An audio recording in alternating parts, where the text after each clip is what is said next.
ಲಕ್ಷ್ಮೀ ಬಾರಮ್ಮ.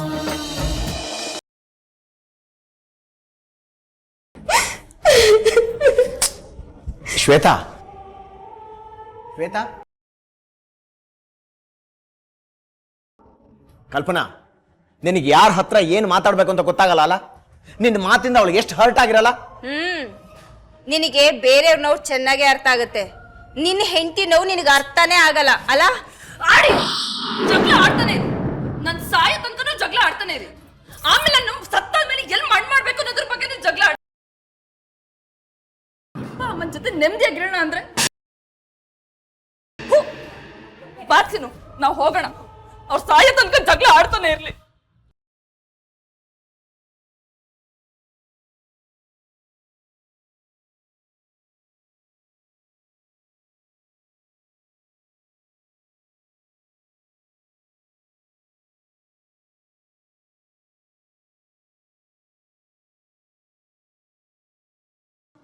ಅದ್ ಹೆಂಗ್ ನೀನ್ ಅಷ್ಟು ಗ್ಯಾರಂಟಿಯಾಗಿ ಹೇಳ್ತೀಯ ಆ ಹುಡುಗಿ ಸಿಗ್ತಾಳೆ ಅಂತ?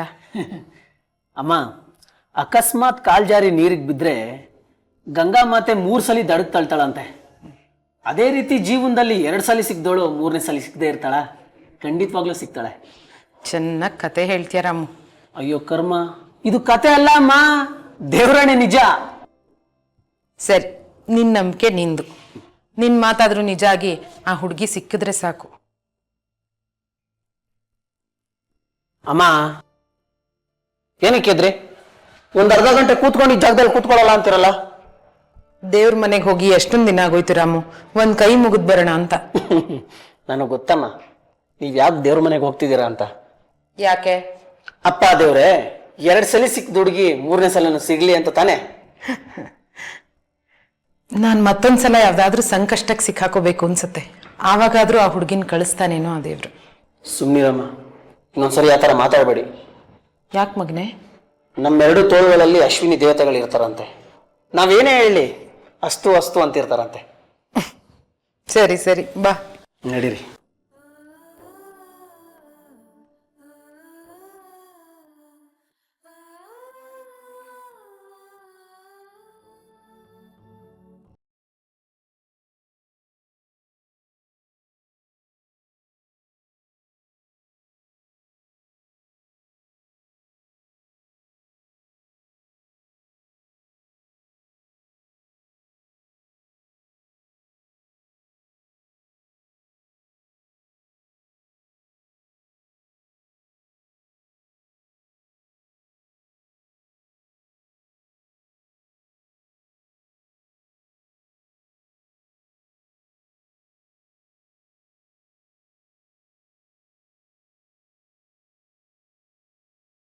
ಪ್ಲೀಸ್ ಅಳ್ಬೇಡಿ.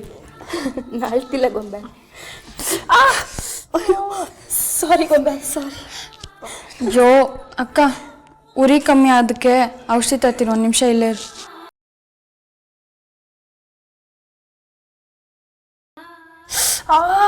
ಉರಿ ಅಕ್ಕ, ಸುಟ್ಟು ಗಾಯ ತುಂಬಾ ಉರಿಯುತ್ತಲ್ವಾ? ಗಾಯ ಆದ ಕಡೆ ಮುಟ್ಟಿದ್ರೆ ಮಾತ್ರ ಉರಿಯುತ್ತೆ ಚಿನ್ನು, ಸ್ವಲ್ಪ ನಿಧಾನ ಕಚ್ಚೋದಲ್ವಾ? ಎಲ್ಲಿ ತೋರ್ಸು.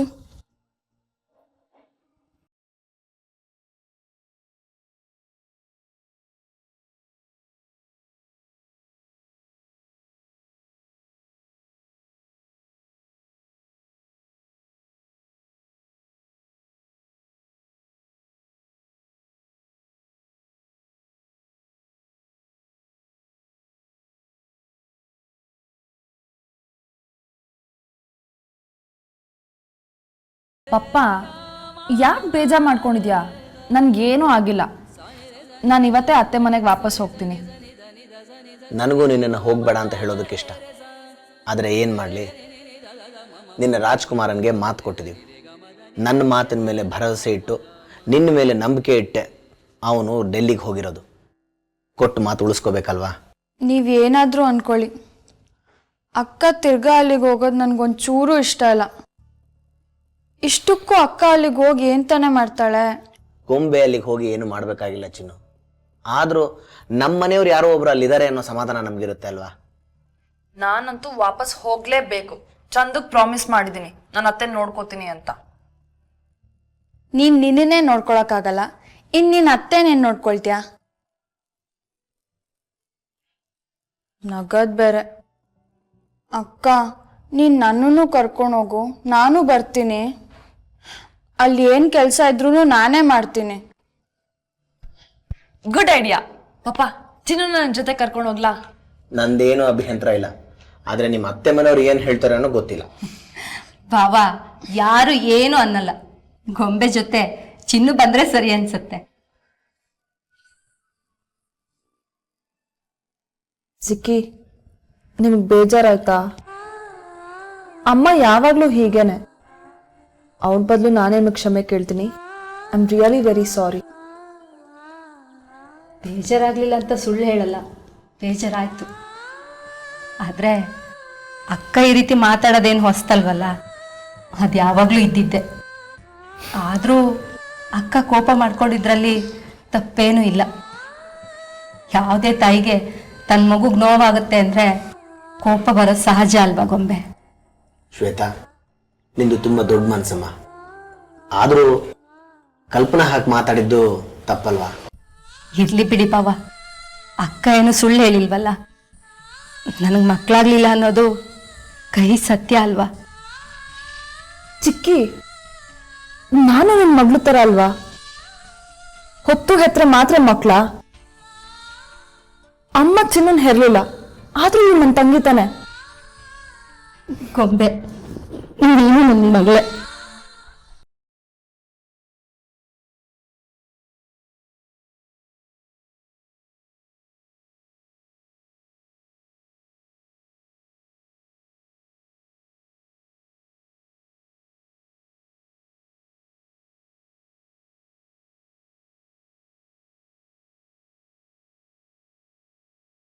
ಪಾರ್ವತಿ, ಇವತ್ತು ಅದ್ ಯಾವ ಜೀವ ದೇವತೆ ಬಂದು ನಿನಗೆ ಜೀವ ಕೊಡ್ತಾಳೆ ಅಂತ ನಾನು ನೋಡ್ತೀನಿ.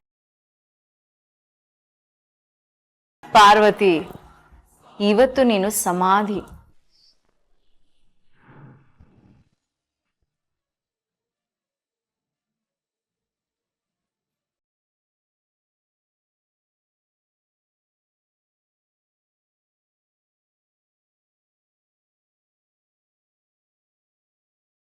ಅಮ್ಮ, ನೀವೇ ನೋಡ್ತಾ ಇರಿ. ನೀವು ನಂಬಿರೋ ಈ ದೇವರು ಆ ಹುಡುಗಿನ ಕರ್ಕೊಂಡ್ಬಂದು ನಿಮ್ಮ ಕಣ್ಮುಂದೆ ನಿಲ್ಲಿಸ್ತಾನೆ. ಸುಮ್ಮನೆ ಇರು ರಾಮು, ಯಾರು ಕೇಳಿಸ್ಕೊಂಡ್ರೆ ನಗ್ತಾರೆ ಅಷ್ಟೇ. ಇಲ್ಲಮ್ಮ, ನಿಮ್ಮಂಥ ಒಳ್ಳೆ ತಾಯಿಗೆ ಏನೇ ಕೇಳಿದ್ರು ಆ ದೇವರು ಇಲ್ಲ ಅಂತ ಹೇಳೋದಿಲ್ಲ.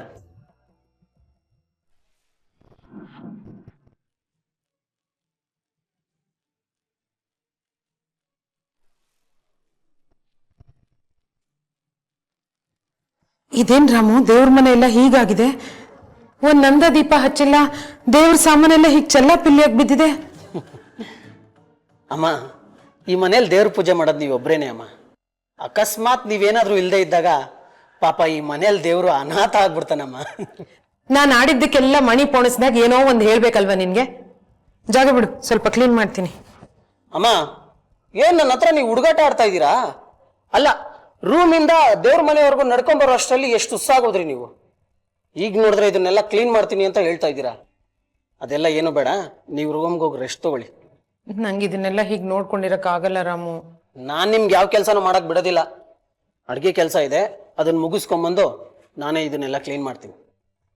ನೀನೊಬ್ನೇ ಎಷ್ಟು ಅಂತ ಕೆಲಸ ಮಾಡ್ತೀಯ ಮಗನೇ? ಅಮ್ಮ, ಇದೆಲ್ಲ ಕೆಲಸನ? ನೀವು ಹೋಗಿ ರೂಮಲ್ಲಿ ರೆಸ್ಟ್ ತಗೊಂತಾ ಇರಿ, ನಾನು ರೂಮಿಗೆ ಊಟ ತರ್ತೀನಿ. ನನ್ಗೆ ಏನಾಗಿದೆ ಅಂತ ಹಿಂಗ ಆಡ್ತಾ ಇದೀಯ ನೀನು?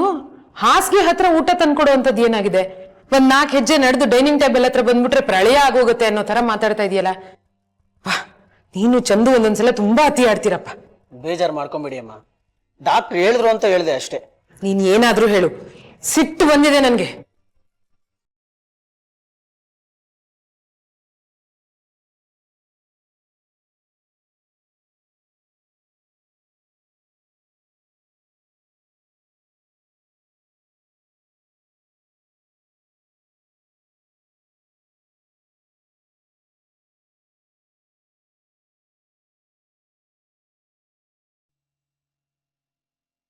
ಅಪ್ಪಾಜಿ, ಏನು ಯೋಚನೆ ಮಾಡ್ತಿದ್ದೀರಾ? ನಿನ್ನ ಬಗ್ಗೆನೇ ಯೋಚನೆ ಮಾಡ್ತಾ ಇದ್ದೆ. ನನ್ನ ಬಗ್ಗೆನಾ? ನಿನ್ನ ಬಗ್ಗೆನೇ. ಅದು ಯಾಕೋ ಗೊತ್ತಿಲ್ಲಮ್ಮ, ನಿನ್ನನ್ನು ಗೊಂಬೆ ಅತ್ತೆ ಮನೆ ಕಳ್ಸಕ್ಕೆ ನನ್ನ ಮನಸ್ಸು ಒಪ್ತಾ ಇಲ್ಲ. ಆದರೆ ಯಾಕೆ ಅಂತಲೂ ಅರ್ಥ ಆಗ್ತಾ ಇಲ್ಲ. ನಮ್ಮ ಮನೇಲಿ ನೀನು ಮನೆ ಮಗಳಿದ್ದಾಗಿದ್ಯಾ, ಆದರೆ ಅವ್ರ ಮನೇಲಿ ನಿನ್ನನ್ನು ಹೇಗೆ ನೋಡ್ಕೊಳ್ತಾರೋ ಏನೋ ಅಂತ. ನೀವ್ಯಾಕೆ ಅಷ್ಟು ಯೋಚನೆ ಮಾಡ್ತೀರಾ ಅಪ್ಪಾಜಿ? ಇರೋಕ್ಕೊಂದು ಮನೆ, ಮಾಡೋಕ್ಕೆ ಕೆಲಸ ಇದ್ದರೆ ನಂಗೆ ಅಷ್ಟೇ ಸಾಕು. ಹೆಂಗಿದ್ರೂ ಅಕ್ಕ ನನ್ನ ಜೊತೆನೇ ಇರ್ತಾಳೆ. ಆ ಮನೆ ಅನ್ನೋದ್ ಋಣ ನನ್ನ ಹಣೆ ಬರ ಬರ್ದಿದ್ರೆ ಅದನ್ನ ಯಾರೂ ತಪ್ಸಕ್ಕಾಗಲ್ಲ ಅಲ್ವಾ ಅಪ್ಪಾಜಿ? ಕರೆಕ್ಟಾಗಿ ಹೇಳೆ ಚಿನ್ನು. ಪಪ್ಪ, ನಿನ್ ಮನೆ ಮಗಳಿಗೆ ಯಾವುದೇ ರೀತಿ ತೊಂದರೆ ಆಗದಿರೋ ಥರ ನೋಡ್ಕೊಳ್ಳೋ ಜವಾಬ್ದಾರಿ ನಂದು. ಓಕೆನಾ? ಓಕೆ. ಚಿನ್ನುನ ನೀನು ಯಾವತ್ತು ತಂಗಿ ಅಂತ ಅಂದ್ಕೊಂಡ್ಯೋ ಆವತ್ತಿನಲೇ ಅವಳು ನನ್ನ ಮಗಳು ಕೂಡ. ಆದರೆ ನೀನು ಹೋಗ್ತಿರೋ ಮನೆ ನಿನಗೆ ಅತ್ತೆ ಮನೆ, ಆದರೆ ಚಿನ್ನುಗೆ ಕೈಲಾಶ್,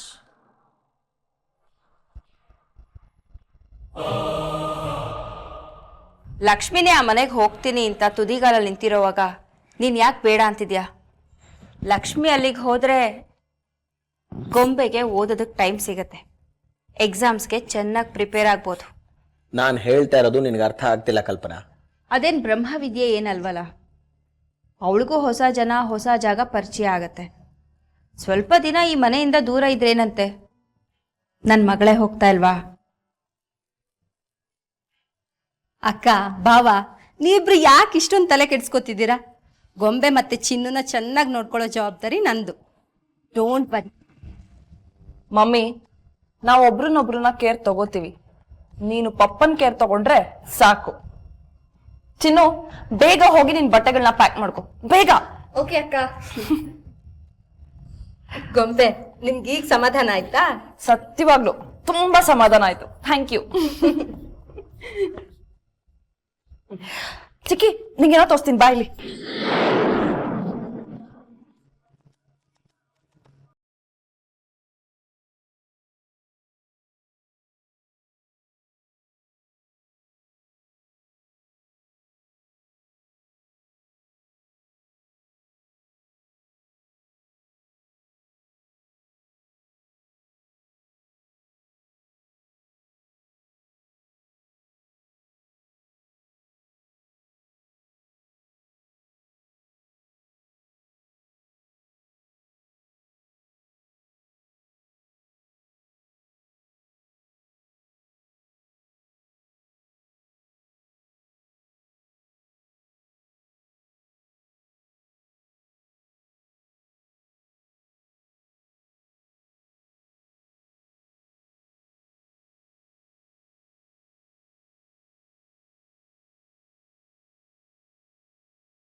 ದೇವ್ರೆ, ಗೊತ್ತಿಲ್ಲದೆ ಇರೋ ಹೊಸ ಮನೆಗೆ ಹೋಗ್ತಾ ಇದ್ದೀನಿ.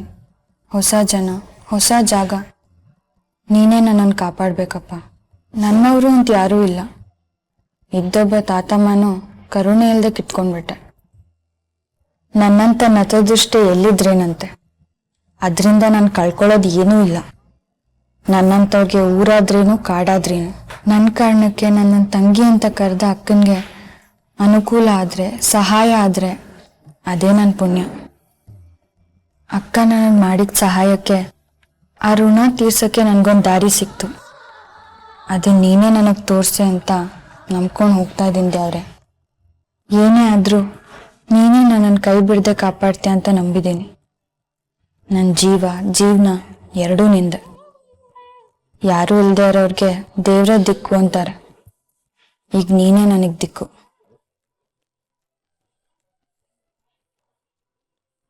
ಚಿನ್ನು,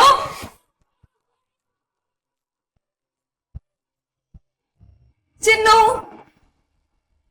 ಚಿನ್ನು. ಅಕ್ಕ, ಇಲ್ಲೇ ಇದ್ದೀನಿ, ಬೇಗ ಬಾ. ಎಲ್ಲ ತಗೊಂಡಿದ್ಯಾ? ಹಾ. ಚಿಕ್ಕಿ ಹೊರಡಣ್ಣ. I am ready. ಅಕ್ಕ ಬರ್ಲಾ? ಹೋಗ್ಬಿಟ್ಟ. ಪಾಪ ಬಾಯ್. ಬಾಯ್. ಚಿನ್ನು, ಗೊಂಬೆ, ನಿಮ್ಗೆ ಅಲ್ಲಿ ಏನೇ ಬೇಕು ಅಂತಂದ್ರು ನನಗೆ ಫೋನ್ ಮಾಡಿ ತಿಳಿಸು. Okay sure. ಗೊಂಬೆ, ಏನೇ ಕೆಲಸ ಮಾಡದಿದ್ರು ಲಕ್ಷ್ಮಿಗೆ ಹೇಳು, ಅವಳೇ ಮಾಡ್ತಾಳೆ. ಅತ್ತೆ ಸೇವೆ ಮಾಡ್ತೀನಿ ಅಂತೆ ಕತ್ತೆ ಥರ ಕೆಲಸ ಮಾಡಕ್ಕೆ ಹೋಗ್ಬೇಡ. ಎಕ್ಸಾಮ್ಸ್ ಹತ್ರ ಬರ್ತಾ ಇದೆ, ಗಂಭೀರವಾಗಿ ಕುತ್ಕೊಂಡು ಓದು. ಇಷ್ಟು ದಿನ ನಾನು ಓದ್ತೀನಿ ಅಂದಾಗ ಓದ್ ಏನ್ ಕಡ್ದು ಕಟ್ಟೆ ಹಾಕ್ಬೇಕು, ಮದ್ವೆ ಆಗು ಅಂತ ಹೇಳ್ತಿದ್ರಿ. ಇವಾಗ ನಿಶ್ಚಿತಾರ್ಥ ಮುಗ್ದಾದ್ಮೇಲೆ ಓದು ಅಂತ ಹೇಳ್ತಿದ್ಯಲ್ಲ. ನಿಮ್ ಅಗತ್ಯ ತಕ್ಕಂಗೆ ನಿಮಗಿಷ್ಟ ಬಂದಂಗೆ ಮಾತಾಡ್ಬೇಡ. ಹೇಗ್ ಓದ್ಬೇಕು ಅಂತ ನನಗ್ ಚೆನ್ನಾಗ್ ಗೊತ್ತು. ನಾನು ಏನಾದ್ರೂ ಹೇಳಿದ್ರೆ ಅದಕ್ಕೇನಾದ್ರೂ ನೀನು ಉತ್ತರ ಕೊಡ್ಲೇಬೇಕಲ್ಲ. ಮೂಲಂತೆ ಸೀರೆ, ತಾಯಂತೆ ಮಗಳು ಅಲ್ವಾ? ಕೈಲಾಶ್, ಅಮ್ಮ ನಾನು ಹೋಗ್ತಾ ಇದ್ದೀನಿ. ನೀವಿಬ್ರು ಇವಾಗ್ಲೂ ಜಗಳ ಆಡ್ಬೇಕಾ? ಗೊಂಬೆ, ಇದು ಜಗಳ ಅಲ್ಲ, ತಮಾಷೆ. ಸರಿ ಸರಿ. ಚಿನ್ನು, ನೀನು ಗೊಂಬೆ ನೋಡ್ಕೋಬೇಕು. ಗೊಂಬೆ, ನೀನು ಚಿನ್ನು ನೋಡ್ಕೋಬೇಕು. ಕೈಲಾಶ್, ಇವರಿಬ್ರು ಹೋಗ್ತಾ ಇರೋದು ವನವಾಸಕ್ಕಲ್ಲ, ನಮ್ಮ ಅಪ್ಪನ ಮನೆಗೆ. ಅಲ್ಲಿರೋರು ಯಾರು ರಾಕ್ಷಸರಲ್ಲ. ಅಪ್ಪಾಜಿ, ನಾನು ಹೋಗ್ಬಿಟ್ಟು ಬರ್ತೀನಿ. ಸರಿ. ನೀನ್ ಹೋಗ್ತಾ ಇರೋದು ನಮ್ಮ ಅಪ್ಪನ ಮನೆಗೆ, ನಿಮ್ಮ ಅತ್ತೆ ಮನೆಗೇನಲ್ಲ. ನಮ್ಮ ಮರ್ಯಾದೆ ಹೋಗೋಂತ ಕೆಲಸ ಏನು ಮಾಡ್ಬೇಡ ಅಲ್ಲಿ. ಸರಿ ಅವರೇ. ಅಮ್ಮ, ಕಾಲಿಗೆ ನಮಸ್ಕಾರ ಮಾಡಿದವ್ರಿಗೆ ಆಶೀರ್ವಾದ ಮಾಡೋ ರೀತಿನ ಇದು. ಕಾಲಿಗೆ ಬಿದ್ದವ್ರಿಗೆ ಆಶೀರ್ವಾದ ಮಾಡ್ಬೇಕು ಅಂತಾನೆ ರೂಲ್ಸ್ ಏನಿಲ್ವಲ್ಲ. ಬುದ್ಧಿ ಮಾತು ಹೇಳ್ಬೋದು. ಸರಿ ಬಿಡು, ನೀನ್ ಹೇಳಿದ್ದೆ ಸರಿ, ನೀನ್ ಮಾಡಿದ್ದೆ ಸರಿ. ಚಿನ್ನು, ಬಾ ಹೋಗೋಣ. ಅಕ್ಕ ನಾವಿನ್ ಹೊರಡ್ತೀವಿ. ಅಮ್ಮಂಗ ಅವಾಗ ಅವಾಗ ಫೋನ್ ಮಾಡ್ತಾ ಇರು. ಸರಿ ಬಾವಾ, ಬರ್ತೀವಿ. ಆಯ್ತಮ್ಮ.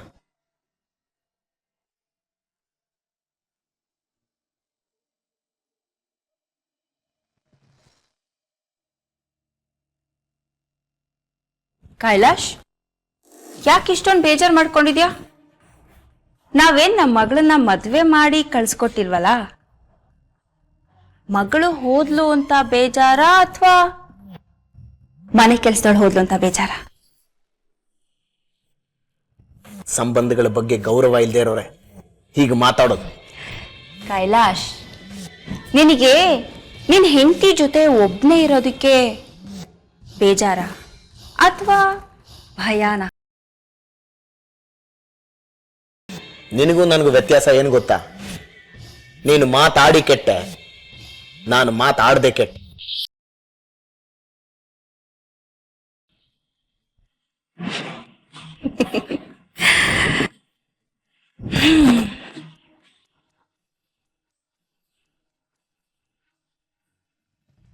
ರಾಮು, ಸ್ವಲ್ಪ ಸಾರು ಬಡಿಸು. ಸಾಕು ಸಾಕು. ಅಮ್ಮ, ಪಲ್ಯ ಹಾಕ್ಲಾ ನಿಮ್ಗೆ?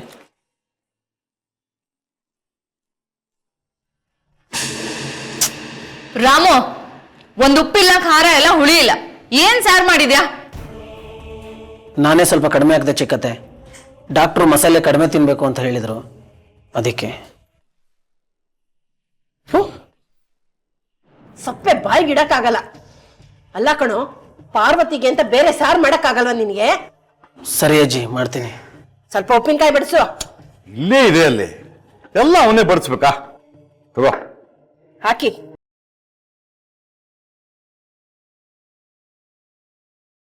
ಅಮ್ಮ ಅಮ್ಮ ಬಿಡಿ, ನಾನು ಎತ್ತೀನಿ. ತಿಂಡಿ ತಟ್ಟೆನೂ ಎತ್ಬೇಡ ಅಂದ್ರೆ ಹೇಗೆ ರಾಮು? ನೋಡಮ್ಮ, ರಾಮು ಹೇಳ್ತಾ ಇರೋದು ಸರಿ ಇದೆ. ನೀನು ಸ್ವಲ್ಪ ದಿನ ಯಾವ ಕೆಲಸನೂ ಮಾಡಬಾರ್ದು, ರೆಸ್ಟ್ ತಗೋಬೇಕು. ಡಾಕ್ಟರ್ ಹೇಳಿಲ್ವಾ? ಮಾವ, ಮಲ್ಗಿ ಮಲ್ಗಿ ಬೇಜಾರಾಗೋಗಿದೆ. ಒಂದ್ ಸ್ವಲ್ಪ ಹೊತ್ತು ಹೊರಗಡೆ ಕೂತಿರ್ತೀನಿ. ಸರಿಮಾ, ಎಲ್ಲಾದ್ರೂ ಕೂತ್ಕೋ.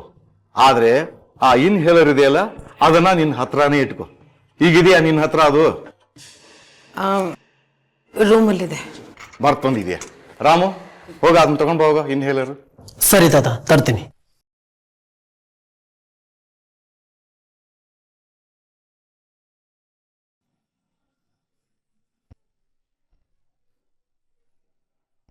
ಅಮ್ಮ ತಗೊಳ್ಳಿ.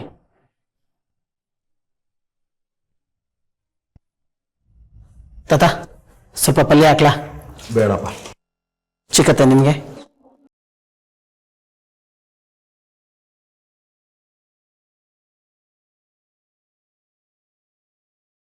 ಈ ಸಾರಿ ನನ್ನ ಪ್ಲಾನ್ ಫೇಲ್ ಆಗೋದಕ್ಕೆ ಚಾನ್ಸೇ ಇಲ್ಲ. ನೀನು ಹೊರಗಡೆ ಹೋದೆ ಅಲ್ವಾ ಪಾರ್ವತಿ, ಮತ್ತೆ ಒಳಗಡೆ ಬರೋದೇ ಇಲ್ಲ.